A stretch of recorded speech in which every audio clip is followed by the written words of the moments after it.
দিনাজপুর সদর উপজেলায় ট্রাকের চাকায় পিষ্ট হয়ে মমতাজ আলী নামে পুলিশের এক এএসআই নিহত হয়েছেন। এ ঘটনায় আব্দুল জলিল নামে অপর এক এএসআই গুরুতর আহত হয়েছেন।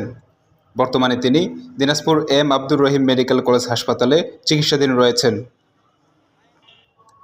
বৃহস্পতিবার বিকেল ৫:১৫টার দিকে সদর উপজেলার নসিপুর স্কুল অ্যান্ড কলেজের সামনে এ দুর্ঘটনা ঘটে। নিহত ও আহত পুলিশ সদস্য দিনাজপুর কোতোয়ালি থানার পুলহাট পুলিশ ফাঁড়িতে কর্মরত ছিলেন। তাদের বাসা ঠাকুরগাঁয়ে বলে জানা গেছে। এ বিষয়ে দিনাজপুর সদর সার্কেলের অতিরিক্ত পুলিশ সুপার শেখ জিন্না আল মামুন বলেন, বিকেলে মোটরসাইকেলে করে ১০ মাইলের দিকে যাচ্ছিলেন পুলিশের ২ এএসআই। পথিমধ্যে নসিপুর স্কুল অ্যান্ড কলেজের সামনে পৌঁছালে পেছন দিক থেকে আসা একটি ট্রাক মোটরসাইকেলটিকে ধাক্কা দিলে রাস্তায় ছিটকে পড়েন তারা। পরে ওই ট্রাকের চাকায় পিষ্ট হয়ে